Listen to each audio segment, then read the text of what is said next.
हमें जो तुम्हारा सहारा न मिलता, भंवर में ही रहते किनारा न मिलता,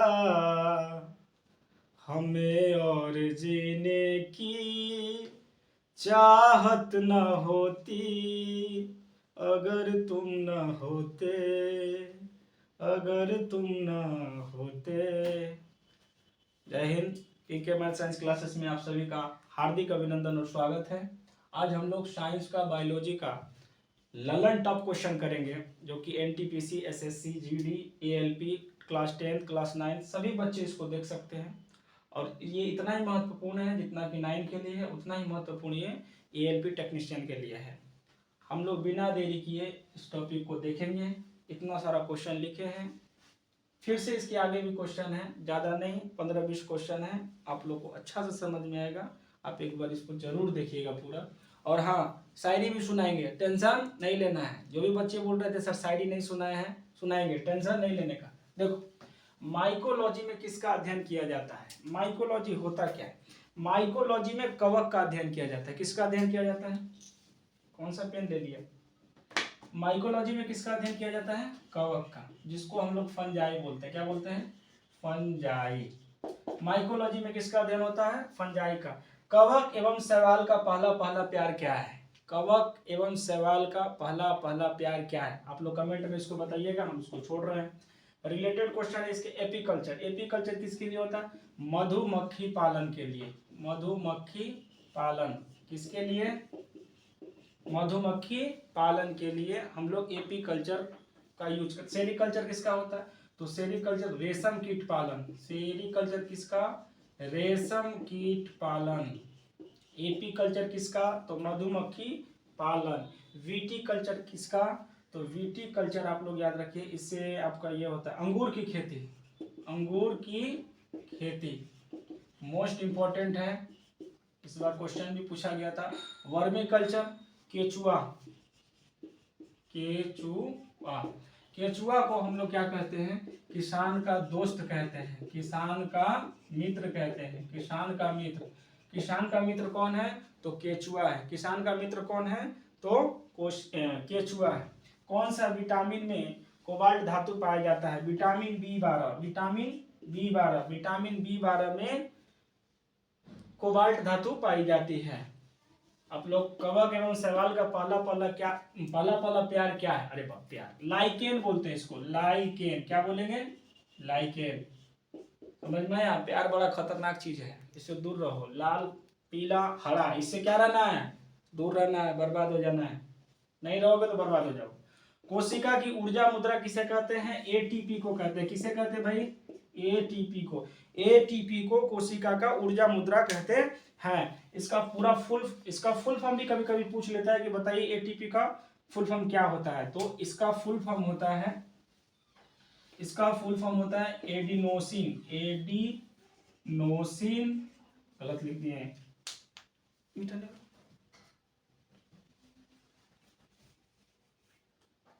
adenosine triphosphate. Phosphate, adenosine triphosphate. ATP का पूरा नाम क्या है? तो एडिनोसिन ट्राइफॉस्फेट, याद रहेगा। प्रोटीन की कमी से कौन सा रोग होता है? आप बताइए, प्रोटीन की कमी से कौन सा रोग होता है? तो मरासमस। मरासमस, इसको मेरासमस भी बोलते हैं, मरासमस भी बोलते हैं। देख लीजिएगा ऑप्शन में क्या रहेगा, जो अच्छा लगेगा देखने में उसको मार दीजिएगा। कहीं कहीं मेरासमस भी लिखा रहता है और कहीं कहीं पे मरासमस भी लिखा रहता है। प्रोटीन किसका बहुलक है? प्रोटीन किसका बहुलक है? इसको तो पक्का आप लोग कमेंट में आंसर दीजिए कि भाई प्रोटीन किसका बहुलक है। हमको पता है, कोई कुकुरा नहीं देगा। कमेंट जो प्रोटीन किसका बहुलक है? तो भाई प्रोटीन अमीनो एसिड का, अमीनो एसिड का बहुलक है। किसका बहुलक है? एमिनो एसिड का बहुलक है। प्रोटीन किसका बहुलक है? एमिनो एसिड का बहुलक है। कौन सा विटामिन जल में घुलनशील है? भैंस गई पानी में। ट्रिक याद रखिए, भैंस गई पानी में। ट्रिक याद रहेगा, भैंस गई पानी में। तो भैंस का बी और सी, यानी कि बी और सी किसमें घुलनशील है, गई पानी में, बी और सी जल में घुलनशील है। बाकी जितने भी होते हैं ए डी ई के जितने भी होते हैं ये वसा में घुलनशील होते हैं। किसमें घुलनशील होते हैं, वसा में घुलनशील होते हैं। एक बार फिर से रिवीजन कर लेते हैं फटाक से। माइकोलॉजी में किसका अध्ययन किया जाता है, फंजाई का, कवक का। दूसरा, कवक एवं शैवाल का पहला प्यार क्या है, लाइकेन है। क्या है, लाइकेन है। रिलेटेड क्वेश्चन, एपीकल्चर मधुमक्खी पालन से रिलेटेड, सेरीकल्चर किससे होता है, रेशम कीट, सेरी मतलब रेशम कीट। विटीकल्चर अंगूर की खेती है, बहुत इंपॉर्टेंट है। वर्मिकल्चर केचुआ, ये किसान का मित्र भी है। अगला क्वेश्चन, कौन से विटामिन में कोबाल्ट धातु पाया जाता है, विटामिन बी 12 में, विटामिन बी 12 में कोबाल्ट धातु पाया जाता है। कोशिका की ऊर्जा मुद्रा किसे कहते हैं, एटीपी को कहते हैं। किसे कहते हैं, एटीपी को कहते हैं, एडिनोसिन ट्राइफॉस्फेट। समझ में आ रहा है, एडिनोसिन ट्राइफॉस्फेट। प्रोटीन की कमी से कौन सा रोग होता है, मेरास्मस, मेरास्मस भी बोलते हैं, मरास्मस भी बोलते हैं, जो आपको अच्छा लगे। मरास्मस, जो आपको समझ में है कर दीजिएगा। वहां ऑप्शन दिया रहेगा, आप लोग टेंशन क्यों लेते हैं। प्रोटीन किसका बहुलक है भाई, कमेंट करना। एमिनो एसिड का बहुलक है। किसका है, एमिनो एसिड का प्रोटीन क्या है, बहुलक है। कौन सा विटामिन जल में घुलनशील है, भैंस गई पानी में, मैंने बी और सी जल में घुलनशील है। बाकी ए डी ई के ये सब कहां घुलनशील है, वसा में, जिसको हम लोग लिपिड बोलते हैं। क्या बोलते हैं, लिपिड। अगला क्वेश्चन, अगला क्वेश्चन, ब्लू बेबी सिंड्रोम किसकी अधिकता से होती है, ब्लू बेबी सिंड्रोम ये नाइट्रेट की अधिकता से होती है। किसकी अधिकता से, नाइट्रेट की अधिकता से। किसकी अधिकता से होती है, ये नाइट्रेट की अधिकता से होती है। साउंड थोड़ा कम ज्यादा क्या। सर्वग्राही व सर्वदाता रक्त समूह कौन से होते हैं, सर्वग्राही ए बी प्लस और O minus. A B plus जो होगा सर्वग्राही होगा, यानी कि सर्वग्राही एक्सेप्टर, और ओ माइनस जो होगा वो सर्वदाता होगा। क्या होगा, सर्वदाता होगा। अगला क्वेश्चन, पूर्ण पाचक रस किसे कहा जाता है, पूर्ण पाचक रस अग्नाशय रस को कहा जाता है। लिख दें, हाँ लिख दीजिए सर, अग्नाशय, अग्नाशय रस को कहा जाता है। किसे कहा जाता है, अग्नाशय रस को कहा जाता है। ठीक है, ये कहां से निकलती है, तो ये अग्नाशय ग्रंथि से निकलती है। कौन सा ग्रंथि से निकलती है, अग्नाशय ग्रंथि से निकलती है। कौन सा ग्रंथि से निकलती है, अग्नाशय ग्रंथि से निकलती है। इसमें इंसुलिन का निर्माण होता है। इसमें इंसुलिन का निर्माण होता है। ठीक है, होता है, समझ जाइएगा आप लोग। पूर्ण पाचक रस किसे कहा जाता है, अग्नाशय रस को कहा जाता है। ये कहां से निकलती है, तो अग्नाशय ग्रंथि से निकलती है। इसमें इंसुलिन का निर्माण होता है। ठीक है, और इसकी कमी से, इंसुलिन की कमी से कौन सा रोग होता है, ये आप लोग कमेंट करके बताइएगा। इंसुलिन की कमी से कौन सा रोग होता है, ये आप लोग हमको बताइएगा। आरबीसी का कब्रिस्तान किसे कहा जाता है, आरबीसी का कब्रिस्तान प्लीहा को कहा जाता है। किसे कहा जाता है, प्लीहा को, जिसको स्प्लीन बोलते हैं, स्प्लीन, गलती लिख रहे, SPLEEN, प्लीहा बोलते हैं इसको। ये आरबीसी का क्या है, कब्रिस्तान है। शाही रोग किसे कहते हैं, शाही रोग। देखो शाही नाम से समझ में आ रहा है ना, कोई ऐसा आदमी होगा जिसका ये रोग धर लिया होगा। ये प्रेम रोग नहीं है, ये हीमोफीलिया रोग है। कौन सा रोग है, हीमोफीलिया। इसका नाम है हीमोफीलिया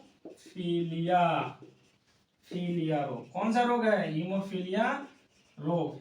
ये जो रोग हो गया, ये किसको हो गया, ब्रिटेन की रानी को। क्या हो गया, ब्रिटेन की रानी। छोटा मोटा आदमी को पकड़ भी नहीं किया ये रोग। अच्छा होगा, कोरोना में देखा था आप लोग, मस्त मस्त आदमी लोग को पकड़ रहा था। जो लोग गलत किए हो वो लोग को ही पकड़ेगा, हम लोग को नहीं पकड़ेगा। आइए, शाही रोग किसको पकड़ा, शाही रोग किसे कहते हैं, तो हीमोफीलिया रोग को कहते हैं शाही रोग। ठीक है, ये ब्रिटेन की रानी विक्टोरिया थी। किसको, ब्रिटेन की रानी विक्टोरिया। तो जगह ही नहीं, हम किधर लिख, अच्छा इधर लिख देते हैं, ब्रिटेन की रानी विक्टोरिया को, विक्टोरिया। शाही रोग किसको पकड़ा, ब्रिटेन की रानी विक्टोरिया को ये रोग पकड़ लिया। इसका नाम क्या है, हीमोफीलिया रोग। समझ रहे हैं आप लोग। आगे आइए, मानव रक्त किस प्रकार का उत्तक है, एकदम छुहारा क्वेश्चन, सरल संयोजी उत्तक है। कौन सा है, सरल संयोजी उत्तक है। कौन सा है? सरल संयोजी उत्तक है। ठीक है, इसको इंग्लिश में कैसे बोलेंगे? Liquid connecting tissue. कैसे बोलेंगे? यहां हम लिख दे रहे हैं, liquid connecting tissue, liquid connecting tissue. बहुत मस्त क्वेश्चन है। मानव रक्त किस प्रकार का उत्तक है? तो तरल संयोजी उत्तक है। तरल को हम सरल लिख दे, सॉरी, तरल संयोजी उत्तक है, लिक्विड कनेक्टिंग टिश्यू बोलते हैं। आगे देखेंगे, मनुष्य के रक्त का पीएच मान कितना होता है? 7.4 होता है। कितना होता है? 7.4। यही लिख दे रहे हैं, इसका भाई आंसर होगा 7.4। फिक्स्ड होता है। क्या होता है? फिक्स होता है। 7.4 क्या होता है? फिक्स होता है। रुधिर में कैल्शियम की मात्रा में कौन सा हार्मोन नियंत्रित करता है? रुधिर में कैल्शियम की मात्रा को कौन सा हार्मोन नियंत्रित करता है? इसको थोड़ा मिटा रहे हैं आप लोग को, थोड़ा सा समझिएगा, जगह नहीं है मेरे पास।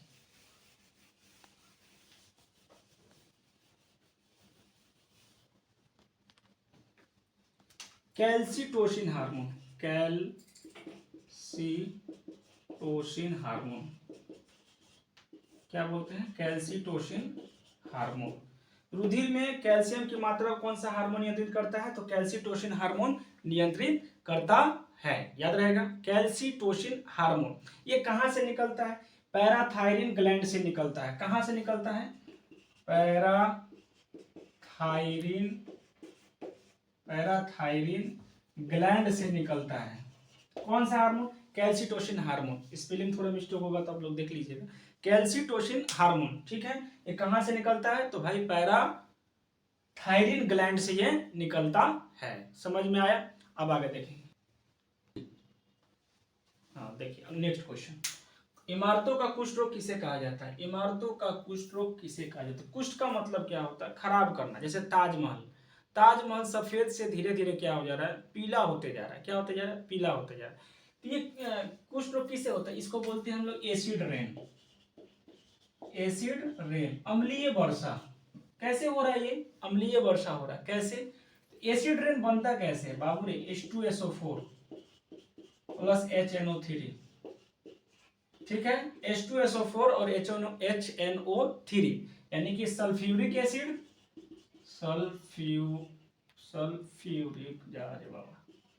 सल्फ्यूरिक अम्ल प्लस नाइट्रिक अम्ल। सब नोट्स बना लीजिएगा, बहुत इंपॉर्टेंट क्वेश्चन है। इमारतों का कुष्ठ रोग किसे कहा जाता है? तो एसिड रेन को कहा जाता है। कैसे होता है? H2SO4 प्लस HNO3 सल्फ्यूरिक अम्ल प्लस नाइट्रिक अम्ल के द्वारा यह होता है। इसी से क्या होता है? ताजमहल जो है ये धीरे धीरे क्या होते जा रहा है? हल्का पीला हो रहा है। कोशिका का पावर हाउस किसे कहा जाता है? नेक्स्ट क्वेश्चन, कोशिका का पावर हाउस किसे कहा जाता है? तो कोशिका का पावर हाउस माइटोकॉन्ड्रिया को कहा जाता है। माइटोकॉन्ड्रिया को कहा जाता है। कोशिका का पावर हाउस किसे कहेंगे? माइटोकॉन्ड्रिया को कहा जाता है। कोशिका का पावर हाउस। कोशिका का खोज किसने किया? तो कोशिका का खोज रॉबर्ट हुक ने किया। कौन किया? Robert Hooke. कब किए? 1665 में, 1665, ठीक है। कोशिका का खोज कब हुआ? 1665 में। कौन खोजा? Robert Hooke. कैसा खोजा? जिंदा की मरा? इससे जुड़ा मरा खोज लिया। मरा माने मृत कोशिका का खोज, मृत कोशिका। कैसा खोजा? कैसा खोजे ये? मृत कोशिका। रॉबर्ट हुक ने मरा हुआ कोशिका को मृत कोशिका को खोजा। तो जीवित कोशिका को खोजा होगा। तो जीवित कोशिका खोजा है ल्यूवेनहॉक। इन्होंने जीवित कोशिका को खोजा। जीवित कोशिका, कौन सा कोशिका? जीवित कोशिका, ठीक है। कोशिका का सिद्धांत किसने दिया? ये भी क्वेश्चन आ सकता है। कोशिका का सिद्धांत स्लाइडेन एवं श्वान ने दिया। स्लाइडेन एवं श्वान ने दिया। कोशिका का सिद्धांत किसने दिया? स्लाइडेन एवं श्वान ने। बहुत अच्छा क्वेश्चन था। आज इतना तक ही इसको रहने देते हैं। आप लोग के लिए एक शायरी है, न चांद की चाहत हो न तारों की फरमाइश हो, न चांद की चाहत हो न तारों की फरमाइश हो, हर जन्म में मैं तेरा ही बेटा बनूं, हर जन्म में मैं तेरा ही बेटा बनूं, बस मेरी इतनी ही ख्वाहिश हो। जय हिंद, जय भारत। पार्टनरशिप का नेक्स्ट वीडियो जल्दी ही अपलोड हो जाएगा।